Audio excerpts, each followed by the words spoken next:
구원하심이 은혜입니다. 여호와께서 다윗을 모든 원수의 손과 사울의 손에서 구원하신 그 날에 다윗이 이 노래의 말씀으로 여호와께 아뢰어 이르되 여호와는 나의 반석이시요 나의 요새시요 나를 위하여 건지시는 자시요 내가 피할 나의 반석의 하나님이시요 나의 방패시요 나의 구원의 뿌리시요 나의 높은 망대시요 그에게 피할 나의 피난처시요 나의 구원자시라 나를 폭력에서 구원하셨도다. 사무엘하 22장 1에서 3절 말씀. 사무엘하 22장은 다윗의 승전가입니다. 내용적으로 보면 다윗이 사울의 손에서 구원받았을 때 또는 열방과의 전쟁에서 승리했을 때 쓴 것으로 보입니다. 그러나 시기적으로 보면 이 시로 여호와를 찬양한 때가 그의 말년이라고 해도 무리가 없습니다. 다시 말해서 간음과 살인과 온갖 죄를 지은 다음에도 여전히 감사의 찬양을 올릴 수 있었다는 말입니다. 하나님은 어느 때나 찬양받으시기에 합당하십니다. 그러나 그게 현실에서는 잘 안 됩니다. 여러분은 실수하거나 잘못했을 때에도 하나님께 나아갈 수 있으십니까? 그리스도인은 나의 어떠함과 상관없이 하나님 앞에서 안정감을 가지고 신앙생활을 할 수밖에 없는 존재입니다. 이 메시지를 통해 우리가 받은 구원이 무엇인지 알게 되시기를 축복합니다. 여호와께서 구원하셨으니 다윗은 오랜 세월 사울의 손 아래에서 고통받았습니다. 사울뿐 아니라 다윗을 힘들게 하는 원수들이 많았습니다. 그런데 여호와께서 그날에 그를 구원하셨답니다. 성경에서 구원이라고 번역한 히브리어가 여러 개가 있는데 이 구절에서는 낚아채다, 잡아채다 라는 뜻의 낫잘이 사용되었습니다. 그러니까 사울과 모든 원수들의 손이 다윗에게 임하려는 그때 하나님이 주체적으로 다윗을 낚아채 가신 것입니다. 이걸 구원이라고 합니다. 이 낚아채심으로 인해 구원받은 다윗보다 구원하신 하나님이 주목을 받으셨습니다. 그래서 그날에 다윗이 이 노래의 말씀으로 여호와께 아뢰는 것입니다. 찬양은 구원받은 자가 구원하신 여호와께 올리는 노래입니다.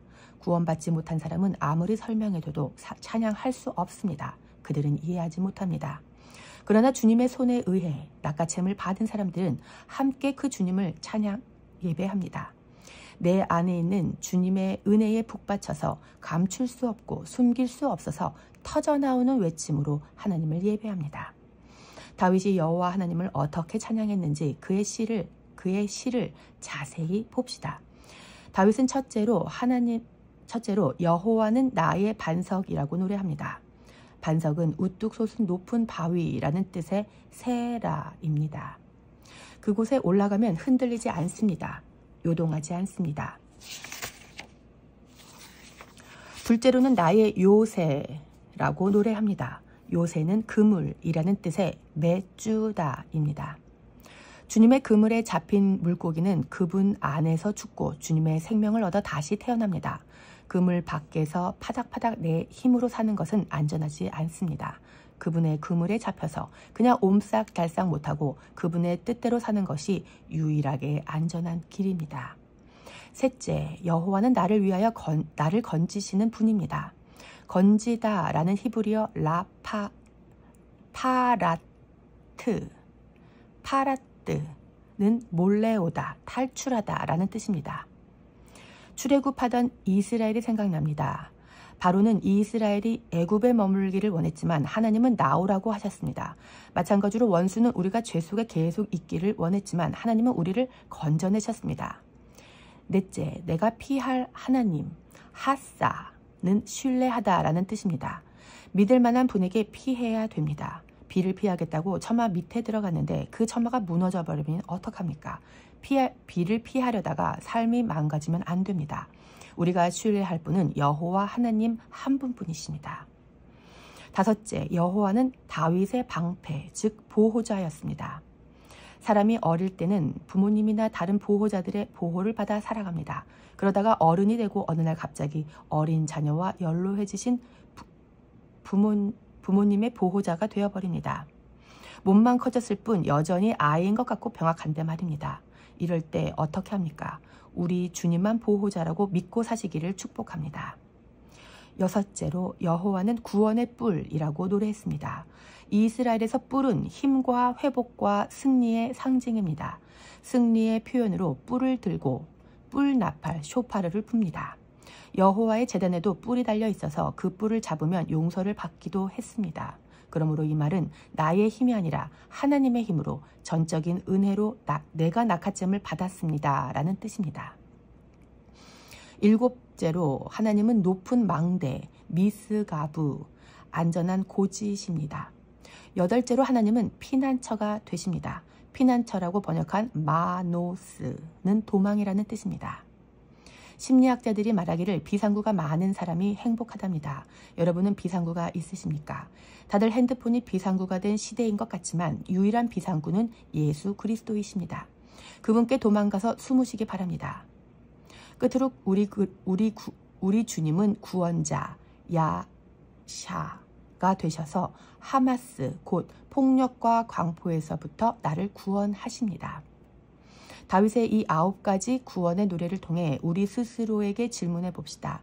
여호와께서 반석이십니다. 지금 우리는 어디에 서 있습니까? 여호와가 요새, 즉 그물이십니다. 우리는 그 그물에 잡혀서 행복한 인생을 살고 있습니까? 여호와가 건지시는 분이십니다. 우리는 누구와 함께 어디에서 탈출했습니까? 혹시 죄에 계속 머물러 있지는 않습니까? 신뢰할 분이 여호와 한 분이신데 우리는 무엇을 신뢰하고 있습니까? 내 지식, 내 젊음, 내 주식, 내 코인을 신뢰하고 있지는 않으십니까? 하나님이 방패이신데 나는 누구 뒤에 숨어 있습니까?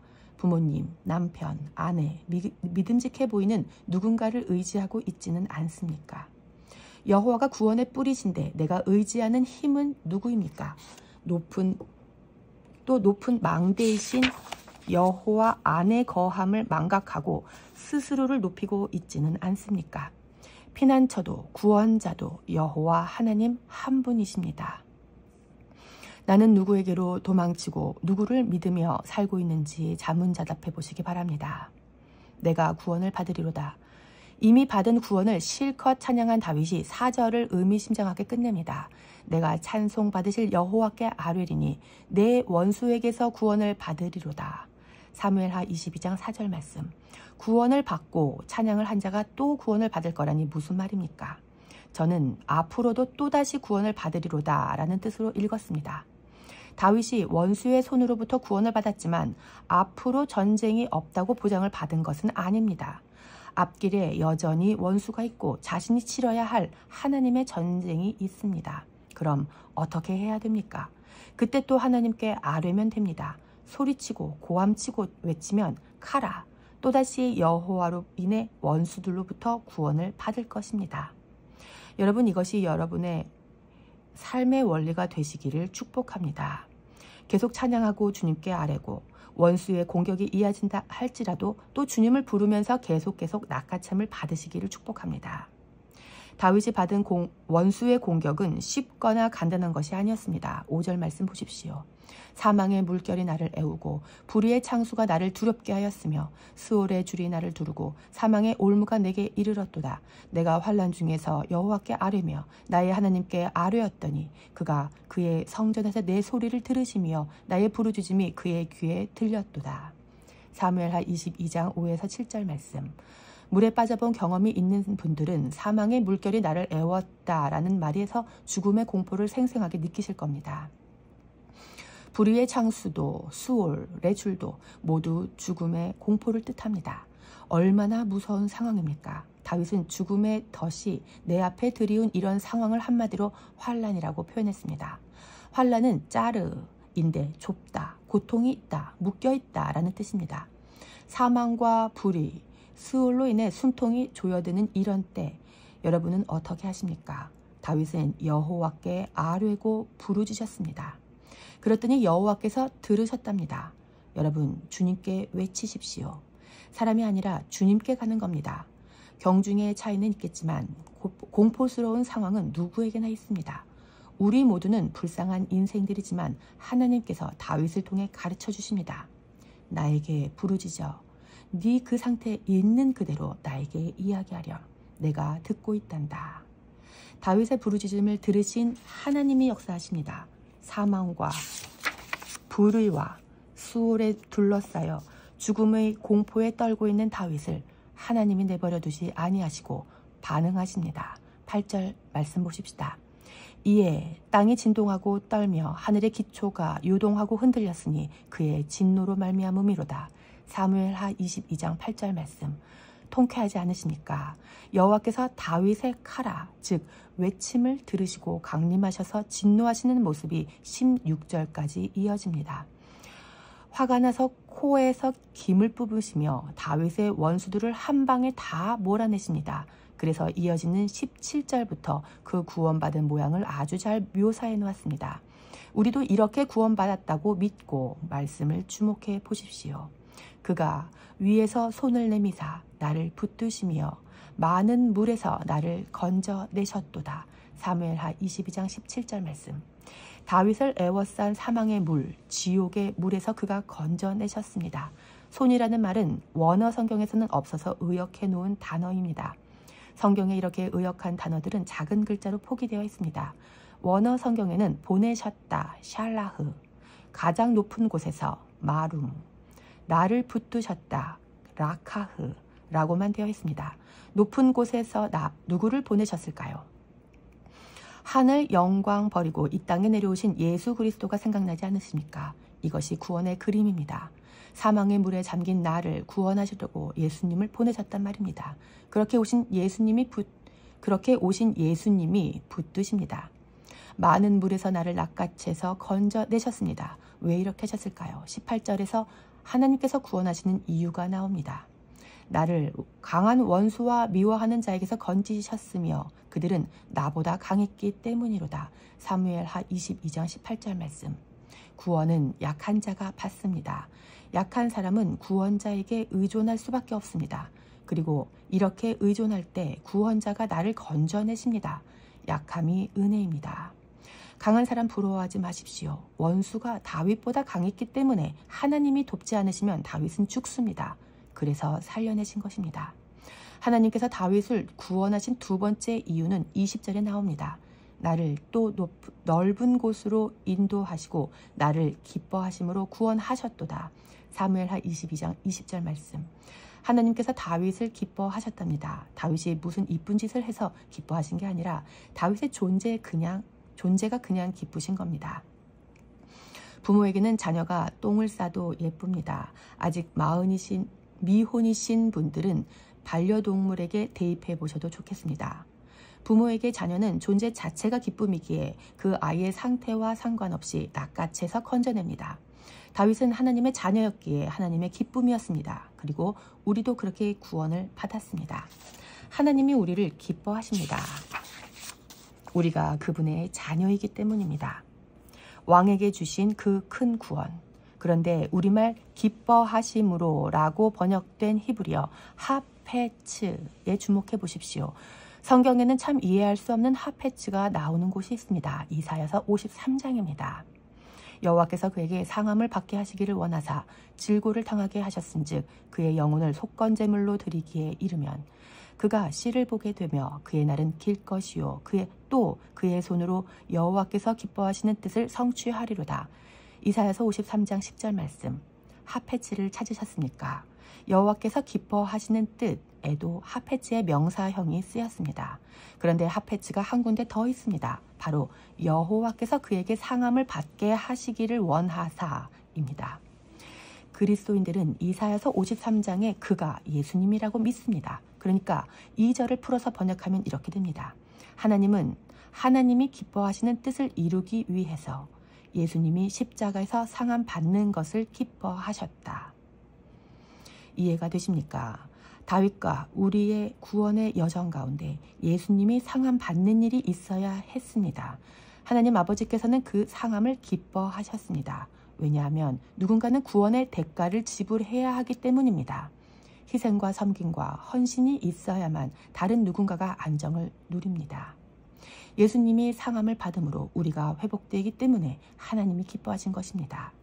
십자가의 이 끝없는 사랑을 알면 21절부터 25절까지 하나님 앞에서 내가 깨끗하게 살았다라는 다윗의 말이 교만한 표현이 아님을 알 수 있습니다. 이 부분은 다윗이 내가 이렇게 저렇게 잘했기 때문에 하나님이 보상하시고 구원하셨다라는 의미가 아닙니다. 하나님은 다윗을 정말 예뻐하시고 기뻐하시고 죽음에서 건지셨습니다. 그렇게 사랑받은 다윗이 제멋대로 막 살 수가 있었을까요? 그럴 수가 없습니다. 그렇게 잘 안 됩니다. 그래서 이 말씀은 하나님의 사랑과 은혜를 받은 다윗이 하나님 앞에서 공의를 따라 살고 하나님의 법을 지키려고 몸부림치고 죄를 피하기 위해 애쓰며 살았다는 의미로 해석해야 할 것입니다. 26절과 27절도 마찬가지입니다. 은혜를 받은 사람은 하나님 앞에서 자비롭고 완전하며 깨끗하게 살려고 노력합니다. 그런 자에게 하나님은 주의 자비로우심과 완전하심과 깨끗하심을 보이신답니다. 그러면 그 사람이 하나님 앞에서 자기의 완전함을 자랑할 수 있겠습니까? 아닙니다. 자기를 부인하고 하나님의 완전하심만 찬양할 것입니다. 하나님께로 가까이 나아가는 그리스도인들을 관찰해 보십시오. 가까이 가면 갈수록 그들은 자신이 죄인임을 더욱 고백합니다. 내가 날이 갈수록 더 더러워진다는 말이 아니라 하나님이 너무나 크시기에 나는 할 말이 없어진다는 뜻입니다. 반대로 은혜를 받은 사람이 사악한 짓을 하면 주님은 그를 버리지 않으시고 그와 씨름하십니다. 우리말 사악하다라고 번역된 히브리어 이케쉬는 왜곡된 이란 뜻입니다. 당신의 자녀가 왜곡된 삶을 살면 주님은 열심을 내셔서 그의 왜곡됨을 고치십니다. 자녀를 반드시 옳은 길로 인도하시는 분이 바로 우리 하나님이십니다. 그래서 28절은 이 은혜를 받은 사람이 고백하는 결론이 됩니다. 주께서 곤고한 백성은 구원하시고 교만한 자를 살피사 낮추시리이다. 사무엘하 22장 28절 말씀. 다윗은 자신을 가리켜 곤고한 백성이라고 표현하고 있습니다. 곤고하다고 번역한 히브리어 아니는 비참한,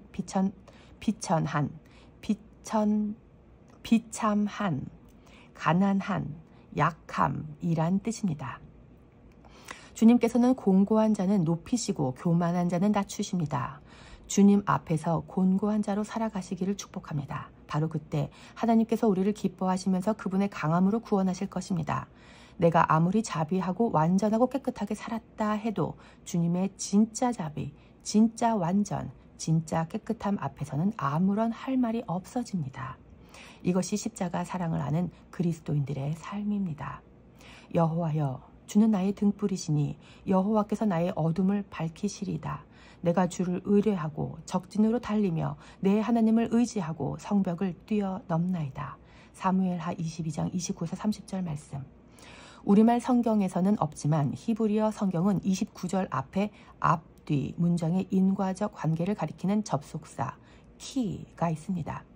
그러니까 28절까지 노래한 대로 여호와께서 나를 건져내셨으니 그렇기 때문에 그분이 나의 등불이 되어 나의 어둠을 밝히신다는 말입니다. 여호와의 빛이 비추이는데 내가 계속 어둠에 거할 수는 없는 일입니다.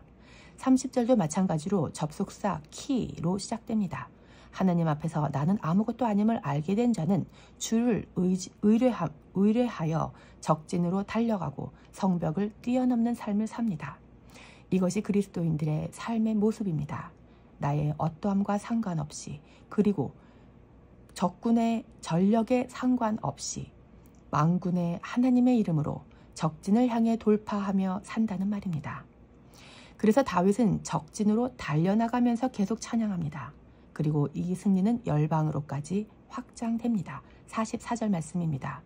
주께서 또 나를 내 백성의 다툼에서 건지시고 나를 보존하사 모든 민족의 으뜸으로 삼으셨으니 내가 알지 못하는 백성이 나를 섬기리이다. 사무엘하 22장 44절 말씀. 여기서 으뜸이라고 번역한 히브리어 로쉬는 머리라는 뜻입니다. 하나님께서 다윗을 열방의 머리로 삼으셨습니다. 그러면 열방은 무엇이 되겠습니까? 열방은 다윗의 몸이 됩니다. 우리가 그리스도의 몸된 교회이며 우리의 머리는 다윗의 자손이신 예수 그리스도이십니다. 우리는 하나님도 모르고 다윗도 모르던 이방인인데 지금은 다윗의 자손 예수 그리스도를 섬기고 있습니다. 하나님께서 이 말씀을 성취하셨기 때문입니다. 할렐루야. 이어지는 구절에서 다윗은 열방 가운데 다윗을 머리로 삼으신 하나님을 찬양하며 마지막 절에서 이렇게 선포합니다. 여호와께서 그의 왕에게 큰 구원을 주시며 기름 부음 받은 자에게 인자를 베푸시며 영원하도록 다윗과 그 후손에게로다 하였더라. 사무엘하 22장 51절 말씀. 아멘. 하나님께서 그의 왕에게 구원을 주셨습니다. 구원이라고 번역한 히브리어가 예수님의 히브리식 이름인 예슈아입니다. 왕에게 주신 큰 구원, 기름 부은 받은 자, 이분이 그리스도인입니다. 하나님께서 그리스도께 인자, 헤세드, 곧 은혜를 주셨습니다. 이렇게 구원하시고 인자를 베푸신 이유는 다윗 때문이 아니었습니다. 다윗은 곤고했고 어둠이었으며 그의 자비와 깨끗함은 하나님 앞에 내놓을 수도 없을 만큼 보잘것 없었습니다. 그런데도 하나님은 그를 기뻐하셨습니다. 그리고 하나님의 신실한 약속에 의해서 구원을 주시고 은혜를 베푸신 것입니다. 구원하심이 은혜입니다. 이제 우리는 우리가 받은 구원이 무엇인지 이야기할 수 있습니다. 구원은 다윗과 그 후손이 받습니다. 은혜 역시 다윗과 그 후손이 받습니다. 이스라엘 왕 다윗과 그 후손이 오늘 우리와는 무슨 상관이 있습니까? 우리가 어떻게 하나님의 구원과 은혜를 받았습니까? 바로 다윗의 자손으로 오신 예수님 때문입니다. 다윗의 자손 예수님이 우리의 머리가 되셨고 우리는 그분의 몸이 되었습니다. 하나님께서 다윗의 자손에게 베푸신 그 구원으로 인하여 우리도 덩달아 은혜를 누리게 되었습니다. 그렇다면 여러분이 오늘 잘못을 해도 구원받습니까? 오늘 실수하고 잘 살아내지 못해도 구원받습니까? 여러분, 혹시 여러분이 믿지 않아도 구원받습니까? 대답하기 곤란하십니까? 이 메시지의 하이라이트는 이제 시작입니다. 성경에 이르기를 그리스도는 다윗의 씨로 또 다윗이 살던 마을 베들레헴에서 나오리라 하지 아니하였느냐 하며 요한복음 7장 42절 말씀. 그의 아들에 관하여 말하면 육신으로는 다윗의 혈통에서 나셨고 로마서 1장 3절 말씀. 내가 전한 복음대로 다윗의 씨로 죽은 자 가운데서 다시 살아나신 예수 그리스도를 기억하라. 디모데후서 2장 8절 말씀. 유대인들은 그리스도가 다윗의 자손으로 베들레헴에 나실 것을 알고 있었습니다.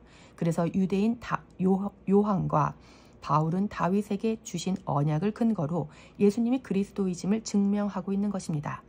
예수님은 스스로 구원하지 않으셨습니다.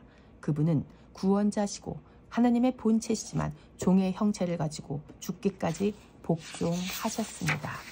그러면 예수님은 어떻게 구원받으셨습니까? 하나님께서 다윗과 다윗의 후손에게 주신 약속대로 구원과 인자를 베푸셔서 예수님을 죽음에서 구원하셨습니다. 예수님이 그냥 살아나신 게 아닙니다. 예수님은 약속의 근거에서 부활하셨습니다. 하나님의 열심히 약속하신 그것을 이루셨습니다. 그래서 구원은 전적인 은혜입니다. 인간이 하나님을 알게 되는 것은 성령이 임하셨을 때입니다. 성령이 임하시면 내가 은혜로 받은 것이 무엇인지 다 알게 됩니다. 그런 사람들은 하나님께 순종하신 예수님을 주님이라고 고백하며 한 성령 안에서 아버지께 나아가 예배합니다. 그런데 하나님의 언약은 여기서 그치지 않습니다.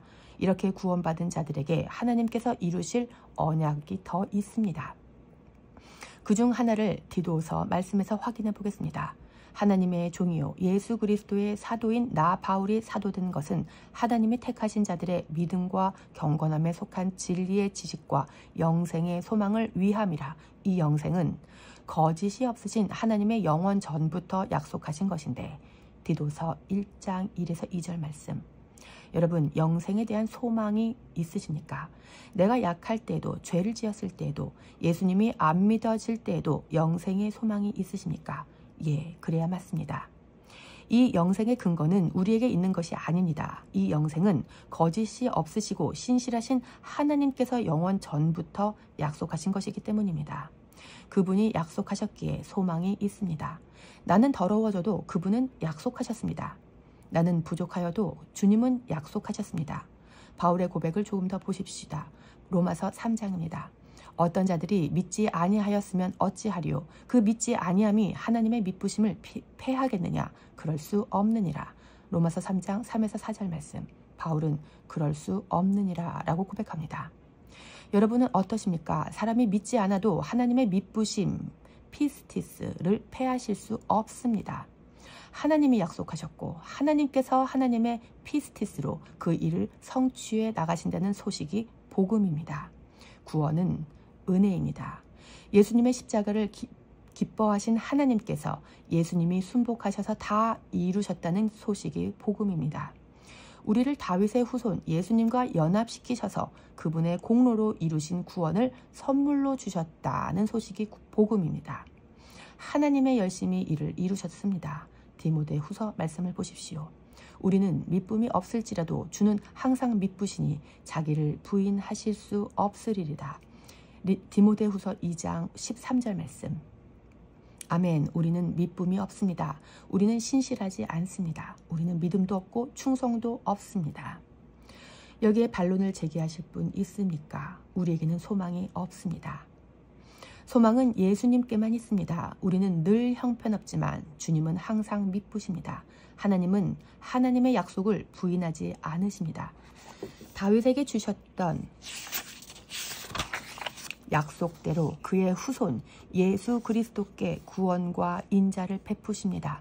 우리가 그분의 몸이라면 우리는 이 약속 안에 있습니다.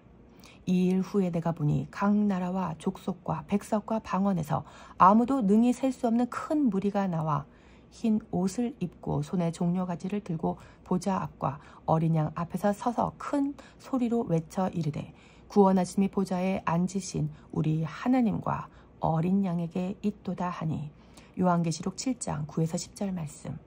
이 큰 무리가 외치는 말이 무엇입니까? 구원하심은 그 사람의 어떠함에 달려있지 않다는 말입니다.